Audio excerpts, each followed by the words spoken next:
Why would anyone trust public health officials ever again? Stephanie DeGarry is one of the people asking that question. Stephanie DeGarry is the mother of Maddie DeGarry. Maddie DeGarry is one of the very first children in this country to receive the coronavirus vaccine. It was back during the clinical trials. All three of Stephanie DeGarry's children, the entire family is pro-vaccine. Of course, that's why they enrolled their daughter in the clinical trials. They wanted the vaccine. They wanted to do the right thing. And what happened? Well, soon after getting her second shot, Maddie DeGarry became gravely ill and nearly died. Upon receiving the second shot, Maddie immediately felt pain at the injection site.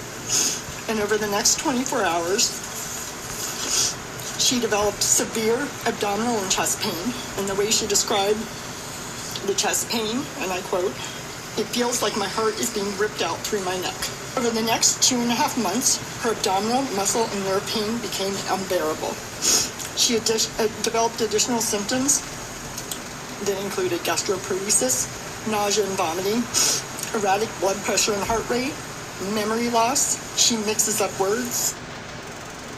She's not the only one, but physician after physician told the DeGarrys they were just imagining it. It couldn't have been the vaccine.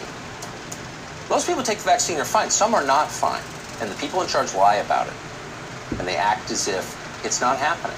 So the policies don't change. The teachers' unions have just announced that all children in this country must be vaccinated before schools open. This despite the fact there's overwhelming evidence that kids don't need the vaccine. Those who've recovered from COVID, which is a lot of people, probably shouldn't get it and could be hurt by it. But this is happening. So it is definitely time for the rest of us to hear more about Maddie DeGarry. And we're happy that her mother, Stephanie DeGarry, joins us now. Stephanie, thanks so much for coming on. So, first of all, I'm so sorry, and it's a legitimately heartbreaking story. It sounds like you and your husband acted in the best possible faith. You wanted to do the right thing. You believed in the science.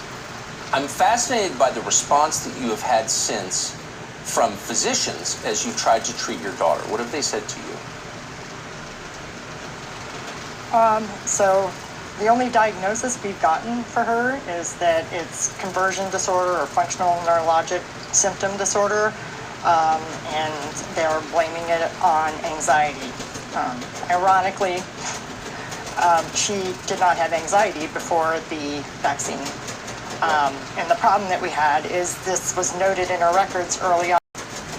Essentially, the 19th century hysteria diagnosis. It's her fault. They're basically saying she has emotional problems.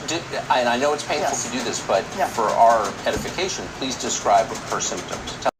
Do not trust the science.